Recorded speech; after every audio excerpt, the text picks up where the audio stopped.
She stood alone on the platform, while people stared like she was a mistake that had arrived by train. Not lost luggage, not late freight, just her. The man who was supposed to meet her had already turned away, his shoulders tight, his back final. He did not look ashamed. He did not look back. And that hurt more than his words ever could. She felt it settle deep in her chest, heavy and cold, as whispers moved through the crowd. Mail order bride. Sent back. Eleanor Moore lifted her chin. Her hands shook, but her spine stayed straight. She had crossed half the country for this moment, and she would not let it end with her folded in on herself. Not here, not in front of strangers who had already decided what she was worth. The question was no longer why this had happened. The question was what she would do now. The train had barely cooled when the crowd shifted again. A sharp shout cut the air. Wood cracked. Metal screamed. Something heavy rolled loose from a freight wagon, bouncing hard across the platform. People scattered. Someone yelled her name, or maybe just yelled. Eleanor froze as the barrel came straight at her, too fast, too close. Then arms closed around her. Strong, certain, unyielding. She was lifted clean off the ground and pulled back, just as the barrel smashed into the bench where she had been standing. Wood exploded. The sound echoed. Her breath left her in a rush she could not control. For a moment she did not move. She was pressed against a man's chest, solid as stone. One arm was firm around her waist, the other braced, like he expected the world to keep coming apart. She could smell dust and leather and something steady beneath it all. Safety, maybe. Or the idea of it. "You hurt?" he asked. His voice was low, calm, not rushed. "No," she said, though her knees disagreed. "I know." He eased her back onto her feet, careful, like she was something that mattered. His hands did not linger. His eyes did. They were pale, sharp, the kind that missed nothing. He studied her face, not with hunger or pity, but with focus, like he was measuring truth. When he seemed satisfied she was standing on her own, he stepped back and touched the brim of his hat. Only then did the noise return. The crowd, the murmurs, the looks. Eleanor realized the man who had rejected her was gone. "Miss," the stranger said, turning slightly so his body blocked her from the worst of the staring. "You got somewhere safe to go, quote?" She opened her mouth. The honest answer was no. No home, no husband, no plan. Just a suitcase and the last of her savings sewn into the lining of her coat. "I'll manage," she said anyway. He did not call her out. He did not nod either. "My name's Samuel Reed," he said. "I run cattle north of here." That name moved through the people nearby like a breeze through dry grass. Eleanor felt it before she understood it. A man of means, of land, of weight in this town. Samuel Reed looked at her again, slower this time. "I could use a housekeeper," he said. "Temporary work, 3 months, through winter." Her heart kicked hard against her ribs. "Room and board," he continued. "Fair pay.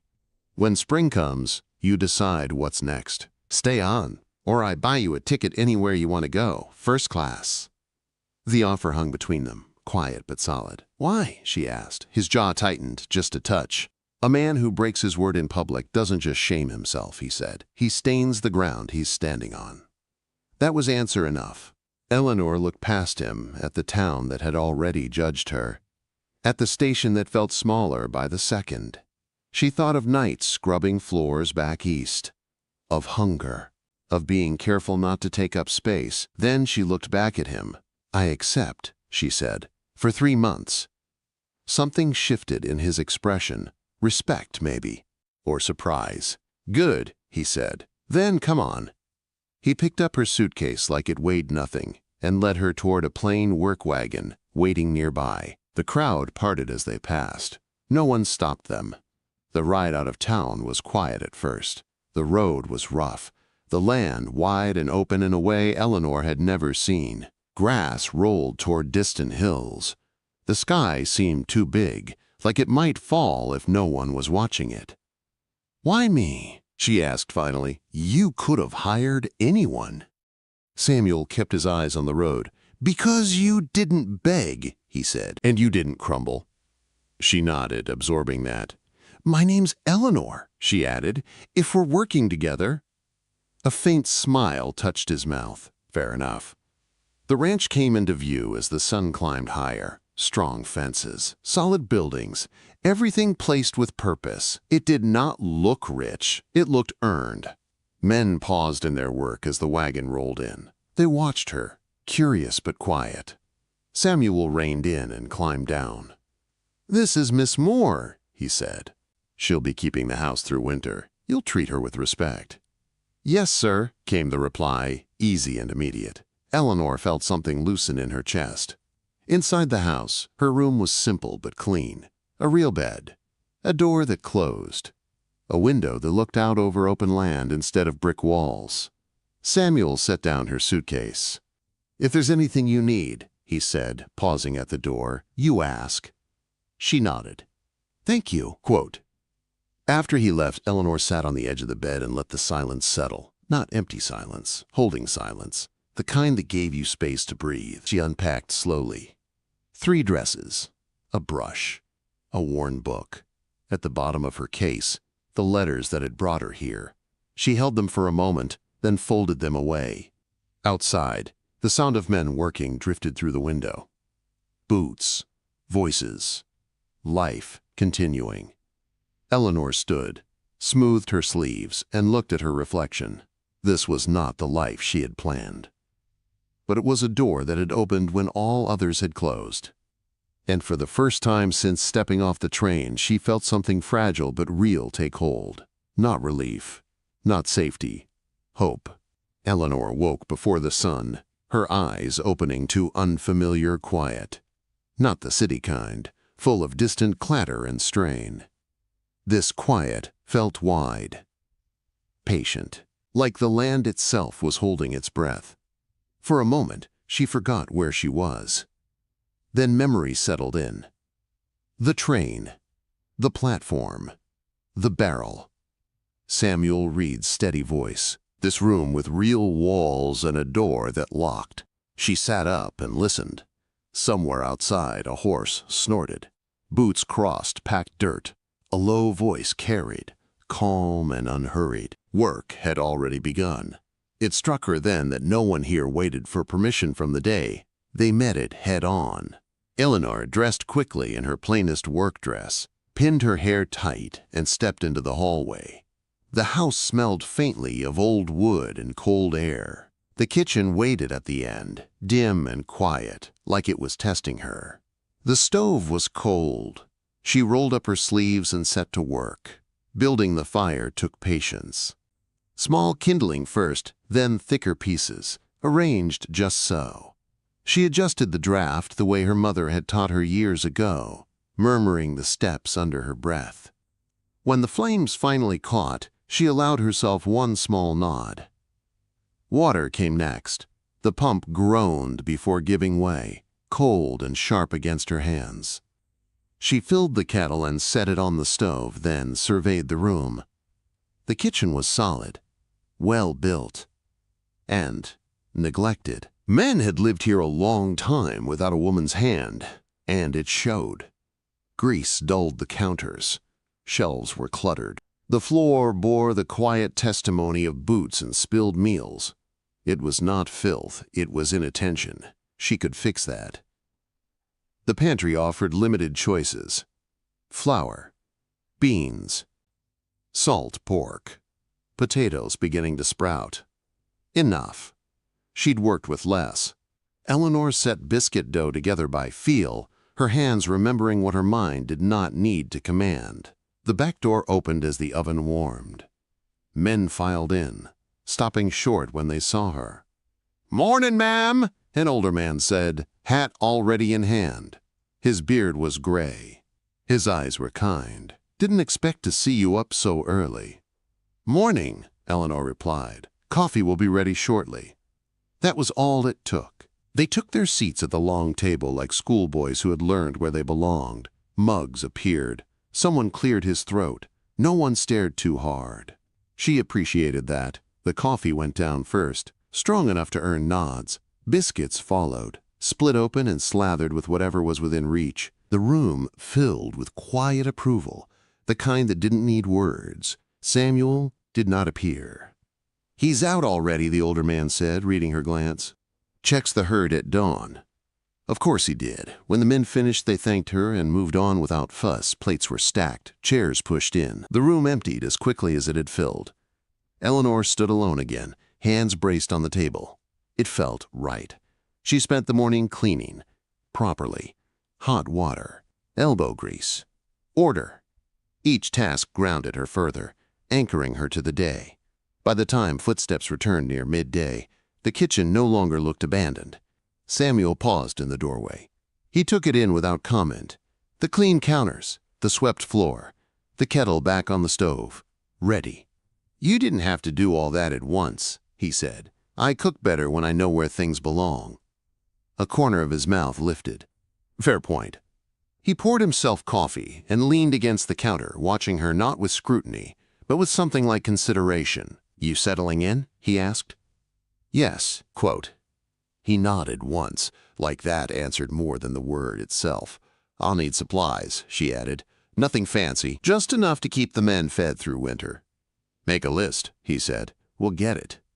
"No, we'll see. Not maybe. We will." That mattered. The afternoon passed in steady work. Laundry. Inventory. Small repairs, she noted for later. When she asked about ledgers, Samuel surprised her by bringing them out without hesitation. "You can read figures?" he asked. "I kept books back east." "Then have at it." Trust, given simply, no test, no warning. By evening, Eleanor's hands ached and her back protested, but it was a good ache. The honest kind. Supper was simple and filling. The men ate well. Laughter rose from the table, easy and earned. Samuel took his meal later, in the small office off the main room. Eleanor brought his plate without being asked. "Join me," he said. She hesitated. "That might not be proper." He met her eyes. "We're discussing work." That settled it. They ate in companionable quiet, broken only by the scrape of utensils and the distant sounds of the ranch winding down. When he spoke, it was of fences that needed mending, winter feed to be ordered, a foreman's eyes not what they once were. He listened when she answered. Really listened. Later, as she cleared the plates, he spoke again. "Eleanor." "Yes?" "I won't pretend this arrangement is common," he said. "People will talk." She met his gaze steadily. "They already have." A pause stretched between them. "You're safe here," he said finally. "As long as you're under my roof." Something in his tone made her believe him without reservation. That night, exhaustion claimed her quickly. She slept deep and dreamless. The scream tore through the afternoon the next day like a blade. Eleanor dropped what she was holding and ran. Behind the barn, men clustered tight. A horse danced in panic nearby, reins dragging. On the ground lay a young ranch hand, his face pale, his arm bent wrong, blood darkening his shirt. For one terrible second, no one moved. Then Eleanor was kneeling beside him. "Don't move," she said, calm, cutting through the noise. "Someone get me clean cloth, now." They stared. She did not. The boy's breathing was shallow. Pain shone in his eyes. Eleanor pressed her hands gently, assessing, remembering long nights back east when waiting for help had meant losing someone. "We don't have a doctor," someone said. "I know," she replied. Her voice did not shake. Across the yard, Samuel had arrived. He took in the scene, then looked at her. "What do you need?" he asked. Eleanor met his eyes. "Your trust," she said, "and strong hands." He stepped forward without another word. The boy's name was Thomas, though everyone called him Tom. He was barely more than 19, all long limbs and dust and fear he didn't know how to hide. Eleanor worked fast. "Hold his shoulders," she said. Firm, not rough. Samuel knelt without hesitation, bracing Tom with controlled strength. His hands were steady, his face unreadable.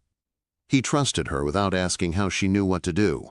That trust settled her nerves more than anything else. The gash on Tom's head bled freely but clean.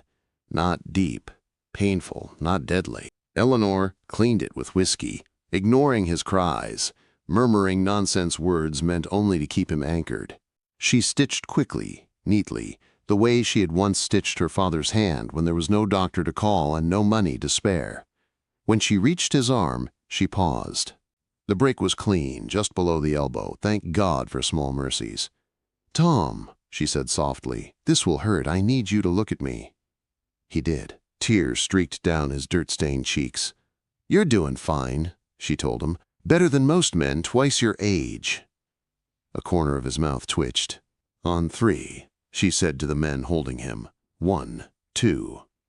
She drew in a breath. 3. The bone slid back into place with a sickening shift and a sharp cry that tore from Tom's throat. Eleanor held firm until the resistance gave way, then splinted the arm quickly, wrapping it tight and true. "Done?" she said. "Worst of it's over." Tom sagged back, shaking but breathing. Around them, the men exhaled as one. They carried him inside to one of the unused rooms upstairs. Clean sheets, a pillow propped just right. Eleanor mixed willow bark tea and coaxed him to drink, watching his breathing, his color, the way pain moved through him.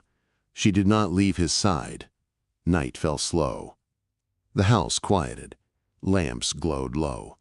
Outside, the ranch breathed on, cattle settling, wind moving through grass like a prayer whispered and answered. Samuel returned with coffee and bread. He set them within her reach without comment and took the chair across from her. "You've done this before," he said. "Yes." He did not press. Minutes passed, then longer ones. "Why didn't you wait?" he asked finally. "For a doctor." Eleanor kept her eyes on Tom. "Because sometimes waiting kills," she said. "Out here you act or you lose people." Samuel nodded once. "He'll live?" he asked. "Yes, he'll be sore. He'll complain. But he'll live." Relief crossed his face before he could stop it. "You saved him," he said quietly. "We all did." Quote. He studied her, lamplight catching the lines of his face, the weight he carried without complaint. "Most people freeze," he said, "when things go bad." "Most people haven't had to choose between fear and action," she replied. "I learned young." That opened something between them. They spoke then, in low voices meant not to wake the injured boy. Of her parents. Of factories and sickness and learning to stand steady when no one else could. Of his ranch. His father. The years it took to build something that could survive men and weather both. 2 solitary lives, laid bare in the quiet hours.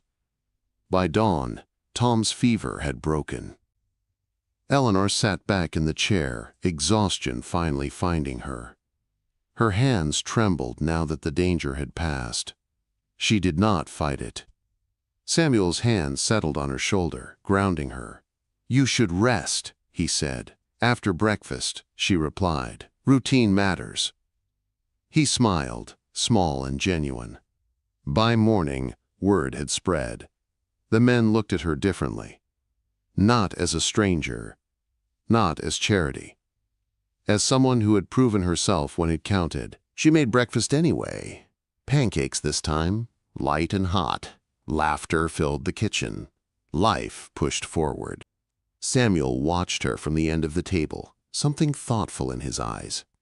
That afternoon, smoke carried wrong on the wind. Eleanor smelled it first. Not hearth smoke, not cooking smoke. Oil. She went still. "Martha," she said quietly to the foreman's wife, who was helping with supper, "get the rifle." Martha did not ask why. Outside, shadows moved near the barn. Too careful. Too quiet. A flicker of flame rose where it should not have been. "They're here," Martha whispered. "Crowley's men." Eleanor lifted the rifle, bracing it against the window frame. Her heart pounded, but her hands did not shake. "They mean to burn us out," Martha said. "Not tonight," Eleanor replied. A torch arced toward the barn. She fired. The shot rang sharp and final. The torch fell short, sputtering out in the dirt. A man went down hard, clutching his shoulder. More movement. More men. "Bell," Eleanor ordered. "Now!" Martha ran. Gunfire cracked back from the dark. Wood splintered near the window. Eleanor dropped, crawled, came up firing again. High enough to warn, close enough to scare. The dinner bell clanged wild and loud, echoing across the land. Hooves thundered in the distance. The riders came fast. Samuel's voice cut through the chaos, barking orders, calm even now. The ranch hands surged in, guns raised, fury burning bright. The attackers broke. Silence fell hard and sudden. When it was over, Eleanor leaned against the counter, breath finally shaking loose. Only then did she feel the sting on her cheek where glass had cut her. Samuel was there in an instant. "You hurt?" "Just scratches." He cleaned the cut himself, hands careful, eyes dark with something fierce and protective. "They came when they thought we were weak," she said. "They were wrong," he replied. Outside, men secured the yard, counted bodies, swore softly. Inside the kitchen, Samuel looked at Eleanor like he was seeing her for the first time all over again. "You stood your ground," he said. "You saved the barn, the horses." "This is home," she said simply. "I won't let anyone take it." He held her gaze, something unspoken passing between them. "Neither will I," he said. The night settled again, uneasy but intact. And somewhere deep in Eleanor's chest, certainty took root. She was no longer just staying. She was defending something that mattered. And so was he. Town felt different after the fire. People looked at Eleanor longer now. Not with curiosity, with measure. The kind reserved for those who had proven themselves under pressure. She felt it as she stepped off the wagon beside the general store, the boardwalk creaking beneath her boots. Samuel noticed it too. "Stay close," he said quietly. "I always do," she replied. They split their errands. "Flour, lamp oil, coffee." Eleanor kept her head high, her movements steady. She would not shrink just because eyes followed her. Not after what she had done. Not after what they had faced together. It was the saloon she had hoped to avoid, but voices carried through the open doors, loud, boasting, bitter. Crawley's men. Samuel stopped. Eleanor felt it before he spoke. The tension in his shoulders, the careful stillness of a man weighing risk. "We can leave," he said. "No," she replied. "We won't." Inside, smoke hung thick. Whiskey stained the air. 3 men crowded a table near the bar, boots up, laughter sharp and cruel. "That's him," one said, spotting Samuel. "And look who he brought. The bride that got sent back." The words hit like stones. Samuel moved, but Eleanor's hand closed on his arm. "I've got this," she said. She stepped forward. The room quieted. Chairs stilled. Even the piano stopped. "You came to burn our barn," Eleanor said calmly. "You failed." One man laughed. "Because you hid behind guns and skirts." "I stood where I needed to," she replied. "Same as any man with sense." Crowley's biggest brute rose from his chair, towering, red-faced. "Careful, woman." She met his gaze without flinching. "I've already shot 2 men this week," she said. "I'm improving." A murmur rippled through the room. Samuel stepped beside her now, not in front. Beside. "That enough?" he asked the brute. The sheriff appeared at the bar, hand resting near his holster. "That's enough." Crowley himself descended the stairs then, polished and cold, eyes like a blade behind a smile. "Miss Moore," he said smoothly. "Or is it Mrs. already?" "Not yet," Eleanor replied, "but soon." Samuel's hand tightened at her back. Crowley's gaze sharpened. "Be careful who you align yourself with, Miss Moore. Men like Reed draw trouble." "So do men like you," she said. "Difference is he faces his." Silence followed. Crowley smiled thinly. "We'll see how brave you both are in court." "We will," Eleanor said. "I'll testify." The smile faltered just for a breath. Outside, the air felt cleaner. Samuel exhaled slow. "You didn't have to do that." "Yes," she said. "I did." They stood there a moment, close enough to feel each other's warmth. "Crowley will make this personal," he said. "He already has." They rode back to the ranch in silence, the weight of what was coming settling between them. That night, Samuel knocked on her door. "May I come in?" he asked. "Yes." Quote. He stood awkwardly inside, hat in hand. Not the man who faced down rustlers. Just a man. "I won't have you staying here out of obligation," he said, "or fear. If this gets worse." "I choose to stay," she said. He looked at her then, really looked. "And if this becomes more than work?" he asked. Her heart thudded once, hard. "It already has," she replied. He crossed the space between them and kissed her. Not rushed, not desperate, certain. When they parted, his forehead rested against hers. "This complicates things," he murmured. "I know. I don't regret it. Neither do I." The days that followed moved fast. Guards doubled. Weapons cleaned. Statements prepared. Eleanor helped Samuel with ledgers, with plans, with the quiet decisions that held a ranch together under threat. She was no longer just keeping house. She was standing beside him. The night before the trial, fire came again. This time, they came in force. Torches flew through windows. Glass shattered. Flames leapt hungry and wild. Eleanor ran for the stairs, Samuel right behind her. "Out," he ordered. "Now." Quote. They fought their way to the stone well house as the roof collapsed behind them. Heat roared. Sparks burned the sky. The barn held. Riders thundered in from every direction. The ranch hands. The sheriff. Townmen armed with rage and loyalty. The attackers broke. When dawn came, the house was gone. Stone. Ash. Smoke. Samuel stood before the ruins, face carved from grief. Eleanor took his hand. "We'll rebuild," she said. "Yes," he replied, "but not here." He turned her toward the rising sun, toward open land near the creek. "Our future starts there." She nodded. At the courthouse that afternoon, the truth rang clear. Witnesses. Confessions. Evidence burned into memory and wood alike. Crowley was finished. They married 3 days later. No church. No grand dress.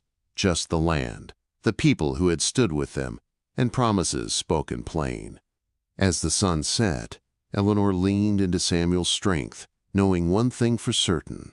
She had not come west to be chosen. She had come west to choose. And she had. Winter came early that year. Snow settled deep and quiet over the land, smoothing the scars left by fire and violence. The old house was gone now, reduced to stone and memory, but life had not stopped with it. It had simply shifted. The new house rose near the creek, frame first, then walls, built slow and careful. Samuel worked beside the men when daylight allowed. Eleanor planned from the kitchen table of the temporary cabin, papers spread wide, ink freezing if left too long. They learned quickly how to work as one. He handled cattle, contracts, and hard decisions with the market. She managed supplies, accounts, and the steady rhythm that kept everyone fed and focused. When storms came, they faced them together. When tempers flared, they calmed them together. Marriage did not soften the work, it strengthened it. Some nights, Eleanor woke to the sound of wind howling like something alive. Samuel would already be awake, pulling on boots, checking fences by lantern light.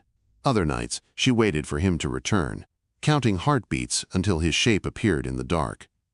Fear did not leave, but neither did resolve. By spring, the ranch felt different. Not richer, not quieter, stronger. The men watched Eleanor with respect now, not because she was Samuel's wife, but because she knew the land and the work. They came to her with questions about supplies, wages, even family troubles. She listened. She answered when she could. When she could not, she found someone who could. The new house stood finished by May. It was not grand, but it was solid. Windows caught morning light. The kitchen faced east, just as she had wanted. The parlor held space for laughter and long talks. Upstairs, rooms waited for whatever the future might bring. On the day they moved in, Eleanor stood in the doorway and breathed. "This feels earned," she said. Samuel nodded. "Everything worth having is." Summer followed. busy and full. Cattle thrived, crops held, trade improved. Kraloman's land was broken apart and sold off, his name fading into something people stopped speaking aloud. One afternoon, a familiar wagon rolled up the drive. Eleanor recognized the man before he spoke, the one who had turned away on the platform. He looked smaller now, older, his clothes worn. A woman sat beside him, tired-eyed, holding a baby close. Samuel stayed back, watching, saying nothing. "I was wrong," the man said, "about everything." Eleanor studied him without heat. "What do you need?" she asked. "My axle broke," he said. "We're heading west, California." She nodded. "Silas can fix it. You'll take food for the road." The man stared. "After what I did?" "Yes," she replied, "because I can afford to be generous now." They stayed one night, no more. When the wagon rolled away the next morning, Eleanor felt only lightness. The past no longer had weight. Life settled into years instead of seasons. Children came. First one, then another. Laughter filled rooms once empty. Books lined shelves Eleanor had insisted on building. On Sundays, neighbors gathered. She read aloud while children sprawled on rugs, listening wide-eyed. Samuel watched it all with quiet pride. One evening, as the sun dipped low, Eleanor sat on the porch, coffee warm in her hands. Samuel joined her, easing down beside her with a tired sigh. "Any regrets?" he asked. She thought of the train, the platform, the barrel rolling fast and loud. "Only that I didn't come sooner," she said. He smiled. Below them, the land stretched wide and calm. Not perfect, never easy, but honest. And theirs. The wind moved through the grass like a promise kept. 5 years later, Eleanor stood on the porch and watched the sun lift itself over the hills. Morning always came quietly here. No bells, no rush. Just light spreading slow and sure across land that had learned how to endure. She wrapped both hands around her coffee cup and breathed in the steam. Behind her, the house stirred to life. Floorboards creaked. A child laughed in his sleep. Somewhere down the hall, a door opened and closed again with careful hands. Samuel was already awake. He always was. "Mama." Eleanor turned as a small boy appeared at the top step, hair wild, eyes bright. He held something cupped in his hands, pride written across his face. "Look what I found by the creek." She knelt, steady and patient. "Be gentle." He opened his hands just enough to show her a small frog, blinking and confused. "You'll take him back," she said. "That's where he belongs." The boy nodded solemnly, like this was important work. Because it was. Samuel came up behind her then, resting a hand at her waist. The years had etched silver at his temples, but his shoulders were still strong. His presence still settled the world. "Morning," he said. She leaned into him. "Morning." They watched their children together. The land beyond them rolled wide and familiar, fences stretching toward the horizon, cattle moving slow and steady like they always had. The ranch breathed with the rhythm of work done right and done honest. Later that morning, neighbors arrived. Not for trouble, not for defense, for coffee, for conversation. For the small, necessary rituals that turned land into community. Eleanor moved easily among them. She listened. She advised. She laughed when laughter came. The woman who had once stepped off a train with nothing but quiet pride now anchored the room without effort. After noon, a wagon approached. Samuel stiffened just enough that Eleanor noticed. "It's all right," she said. The man climbing down looked thinner than she remembered. His hat was worn, his shoulders bent. He did not meet her eyes at first. "I won't take much of your time," he said. "My wife and I are headed south. Wagons damaged." Eleanor studied him a moment, not with anger, with distance. "We'll help," she said. Samuel said nothing. He did not need to. They fixed the wagon, packed food, gave directions. No harsh words were spoken. None were needed. As the wagon rolled away, Eleanor felt something close, clean, and final settle inside her. That chapter was done. That evening, after the children were asleep and the house had grown quiet, Eleanor and Samuel sat together on the porch. Stars spilled across the sky, endless and familiar. "Do you ever think about that first day?" Samuel asked. She smiled softly. "Often." "If I hadn't been there?" She reached for his hand. "You were." He nodded. "I saw you standing there, everyone else watching. You weren't asking for saving, you were deciding." "That's what you saw?" "Yes." They sat in silence for a while, the good kind. "Any regrets?" he asked, echoing a question he'd asked once before. She shook her head. "No, hard years, scary moments, but never regret." He leaned closer. "I built this ranch with sweat and stubbornness, but the life we have now?" He looked at the house, the land, the quiet proof of time. "That came from partnership." She smiled. "You called me yours before I ever left town." He did not look away. "Because I knew." That night, Eleanor checked on the children one last time. She smoothed blankets, kissed foreheads, whispered promises they did not yet understand. When she returned to their room, Samuel waited, lamplight soft against the walls. "You ready?" he asked. "For tomorrow?" she teased. "For whatever comes next." She slipped into bed beside him, fitting easy, natural. "Yes," she said, "always." Outside, the land rested. Wind moved through grass. The creek whispered its endless song. Eleanor Moore Reed had once been called a mail-order bride like it was a shame. Now she was a wife, a partner, a mother, a woman who had chosen her life and stood firm when the world tested her. And the man beside her had never once tried to own her. He had only ever stood with her. That was the kind of love that lasted. If you felt this tale in your heart, don't forget to like, share, and subscribe to Archives of the Wild West, where every story rides through the dust, the danger, and the kind of love that never dies. See you in the next tale, partner.